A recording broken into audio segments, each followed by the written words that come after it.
Hello friends, சூப்பராக காரமாக புளிப்பாக அப்படியே தோக்கில் வச்சோன்னே எச்சில் ஊறுற மாதிரி ஒரு கோங்குரா தொக்கு. இது ஒரு புளிச்சக்கீரை தொக்கு தாங்க. இது என்ன கீரைன்னா, புளிச்சக்கீரையிலே இன்னொரு வெரைட்டி இருக்குது இல்லையா, கொம்பு காசிலி கீரைன்னு சொல்லுவாங்க. அதனோட தொக்கு தான் இது. இதை நல்லா தொக்கு பண்ணிவிட்டு அந்த கடாயில் சாதத்தை போட்டு அப்படியே கொஞ்சம் நெய் எண்ணெய் ஏதோ ஒன்று ஊற்றி பிசைஞ்சு சாப்பிட்டோம்னா அப்படி தான் எல்லாருக்கும் இதை பிசையும் போதே நாக்கில் எச்சில் ஊறும். அந்த அளவுக்கு டேஸ்ட்டாக இருக்கும். இது எப்படி பண்ணுறதுன்றத பார்க்கலாம் வாங்க. வீடியோக்குள்ளே போய் இந்த ஒரு உருண்டை போதுங்க. அப்படியே எங்கள் பேரன் அப்படியே காரம் 3 வயசு அப்படி கேட்டு கேட்டு சாப்பிட்றாரு அவர். அவ்வளோ பிடிச்சிருக்குது அவருக்கு. இப்போது இந்த கீரையை நல்லா இந்த மாதிரி தனித்தனியாக குச்சி இல்லாமல் எடுத்து நீட்டாக எடுத்து க்ளீன் பண்ணி அலசி தண்ணிலாம் இல்லாமல் எடுத்து வச்சுட்டேன். இது ரொம்ப ஹெல்த்தியும் கூட. மற்ற கீரைலாம் இதில் சின்ன சின்ன முள் வேறு இருக்கும் அந்த முனையில். இந்த கீரையில் குட்டி குட்டி குட்டியாக இருக்கும். மற்ற கீரையிலலாம் ஒரு விதமான ஹெல்த் பெனிஃபிட்ஸ்னால் இதில் செமையாக இருக்குதுங்க. அயன் கண்டென்ட் அதிகம். ரொம்ப இந்த எப்படி சொல்கிறது, ரொம்ப நல்லது. அந்த மருத்துவ இதுவெல்லாம் இருக்குது கீரை. இது நல்ல 4 காஷ்மீரி வத்தல், 15 சாதா வத்தல் எடுத்திருக்கேன். 1 ஸ்பூன் தனியா, 1 ஸ்பூன் கடுகு, 1/2 ஸ்பூன் வெந்தயம். ஏன்னா இது ஒரு சிறு கசப்பு கொடுக்கும், அதனால் வெந்தயம் கொஞ்சம் கம்மியாக போட்டிருக்கேன். 1/2 ஸ்பூன் எடுத்திருக்கேன். அதுக்கப்புறம் 2 பெரிய பூண்டு எடுத்திருக்கேன். அதை உரித்து வச்சுக்கலான்னு சொல்லிவிட்டு இதையெல்லாம் வறுத்துட்டு இப்போ காஞ்ச மிளகா போட்டு வறுக்கும்போது நம்ம என்ன பண்ணணுன்னா, கொஞ்சம் 1 ஸ்பூன் உப்பு போட்டு வருங்க. குழந்தைங்க இருக்கிற வீட்டிலலாம் நெடி அடிக்கும். அந்த நெடி வராமல் இருக்கணும்னா கீழே கடாயில் 1 ஸ்பூன் உப்பை போட்டுட்டு இதை வறுக்கும்போது அந்த நெடி வரவே வராது.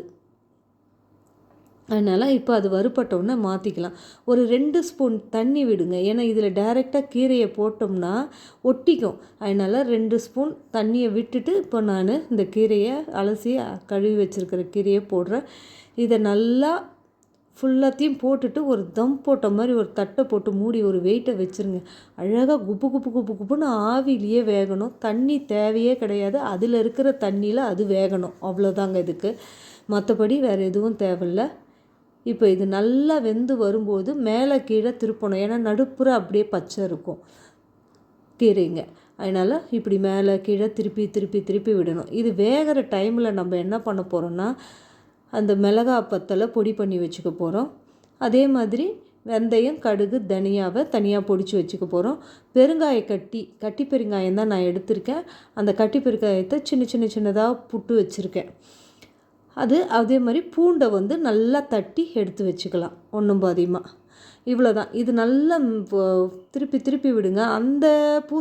அந்த புளிச்சக்கீரை என்னன்னா சீக்கிரமாக அந்த நரம்பெல்லாம் இருக்காது, நல்லா மசிஞ்சிரும். இது கொஞ்சம் ஹார்டாக இருக்குது. அதனால் நீங்கள் திருப்பி திருப்பி விட்டுட்டு இது ஒரு 30% கல்சட்டியில் போட்டு நல்லா கடைஞ்சி எடுத்துக்கலாம். அப்போ தான் இது பாதி கீரை பாதி கடைஞ்சது அப்படி இருந்து சாப்பிட்டோம்னா அவ்வளோ டேஸ்ட்டாக இருக்கும். இந்த மிக்சியில் போட்டோம்னா அந்த சூடுலேயே அந்த கீரையோட டேஸ்ட்டு டோட்டலாக டிஃப்ரெண்ட் ஆகிடும். அதனால் நான் மிக்சியில் போட்டு கீரையை அடிக்க மாட்டேன். கல் சட்டியில் தான் கரைவேன் எப்போவுமே. நல்லா கடைஞ்சி ஒரு 30% கடைஞ்சால் போதும். கடைஞ்சிட்டு இப்போ கடாய் வச்சு நல்லெண்ணெய் ஊற்றலாம். நல்லெண்ணெய் ஊற்றி நல்லா 1 ஸ்பூன் கடுகு போடுங்க. அந்த கடுகு நல்லா பொரிஞ்சு வரும்போது பெருங்காயம் சின்னதாக உடச்சி வச்சுருக்குறோம் இல்லையா, கட்டி பெருங்காயத்தை போட்டு அதுவும் அதுலேயே அப்படியே பொரியட்டும். அதையும் பொரிஞ்சோன்னா அது ஒன்றும் இல்லை, கீரை கூடயே சேரும்போது அது அழகாக மெல்ட் ஆகி கீரையோட சரியாயிடும். அப்புறம் தட்டி வச்சுருக்கிற பூண்டு, அந்த பூண்டையும் நல்லா போட்டு அது ஒரு லைட் கோல்டன் கலர் மாறும்போது நம்ம கடைஞ்சி வச்சுருக்கிற கீரையை எடுத்து அதில் போட போகிறோம். அப்படி ஒரு வாசனை வரும் பாருங்கள். இந்த பூண்டும் பெருங்காயமும் சேர்ந்து கொடுக்குற வாசனை நல்லெண்ணெயோட உண்மையாக அப்படியே சாப்பாடு சாப்பிட்ட மாதிரி இருக்கும். அந்த அளவுக்கு டேஸ்ட்டாக இருக்கும் கீரை. இப்போ இதை எடுத்து கீரையும் போட்டுடலாம். போட்டு நல்லா கலந்து விட்டுட்டு உப்பு தேவையான அளவு உப்பு போட்டுருங்க. ஏன்னா இது புளிப்புக்கு கொஞ்சம் உப்பு அதிகமாக தான் தேவைப்படும். பார்த்து செக் பண்ணிக்கோங்க. இது நல்லா ஒரு சேர திரும்பினோடனே நம்ம வறுத்து வச்சுருக்கிற மிளகாய் பொடி, காஷ்மீரி வத்தல் கொஞ்சம் நல்ல கலரை கிடைக்கும். அதனால் காஷ்மீரி வத்தலும் இந்த சாதாவும் நல்லா நான் போட்டு அரைச்சி வச்சுருக்கேன். பொடி வாங்கி வச்சு யூஸ் பண்ணுறது இல்லை, மேக்ஸிமம் வாங்குறது இல்லை. இந்த மாதிரி அரைச்சி மிக்சிலேயே போட்டுக்கிறது தான் எல்லாத்துக்கும். கொஞ்சம் அதிகமாக அரைச்சிட்டாலும் தப்பு ஒன்றும் இல்லை, நம்ம எடுத்து வச்சுக்கிட்டோம்னா வேறு எதுக்குன்னா யூஸ் பண்ணிக்கலாம். செக் பண்ணிக்கோங்க, காரமும் உப்பும் உங்களுக்கு ஓகேவாக இருக்குதா புளிப்புக்கும் அப்படின்னு சொல்லிவிட்டு. பத்தலைன்னா போட்டுக்கோங்க, வேறு ஒன்றும் கிடையாது. நல்லா கிண்டி விடுங்க. கிண்ட கிண்ட கிண்ட சூப்பராக இருக்கும். எனக்கு கொஞ்சம் காரம் கம்மியாக இருந்த மாதிரி இருந்ததில் நான் திரும்ப கொஞ்சம் போட்டுட்டேன். இதை நல்லா கிண்டி விட்டுட்டு இப்போ நம்ம பொடி பண்ணியிருக்கோம் பாருங்கள், வெந்தயம், தனியா, கடுகு, அந்த பொடியும் இதில் போட்டுடணும். ரொம்ப மைய பொடியை அரைக்காதீங்க, லைட்டு கொரகொரப்பு இருக்கணும் பொடியில். எந்த பொடியை அரைச்சாலும் மிளகா பொடி கூட லைட்டு கொரகொரப்பு இருந்தால் அந்த தொக்கெல்லாம் அவ்வளோ நல்லாயிருக்கும். இப்போ பாருங்கள், அப்படியே தொக்கு மாதிரியே ஆகிடுச்சு. பச்சை நல்லெண்ணெய் எடுத்து கொஞ்சம் மேலே விட்டு விட்டு கலரலாம், அதுதான் அவ்வளோ டேஸ்ட்டு கொடுக்கும். விட்டு விட்டு கலருங்க, சூப்பராக இருக்கும். நல்லா பார்க்கும்போதே நாக்கில் எச்சில் ஊறுங்க, அந்த அளவுக்கு அவ்வளோ நல்லா இருக்குது. நான் ட்ரை பண்ணி சாப்பிட்டே முடிச்சிட்டேன் நான் வீடியோ போடுறதுக்கு முன்னாடி. ரொம்ப டேஸ்ட்டாக இருக்கும். நீங்கள் ட்ரை பண்ணி பார்த்துட்டு கமெண்ட்டில் சொல்லுங்கள். பிடிச்சிருந்தால் லைக் பண்ணுங்கள், கமெண்ட் பண்ணுங்கள், ஷேர் பண்ணுங்கள். இந்த மாதிரி சிம்பிள் ரெசிபீஸ் எல்லாம் இந்த சேனலை ஃபாலோ பண்ணுங்கள். சப்ஸ்கிரைப் பண்ண மறக்காதீங்க.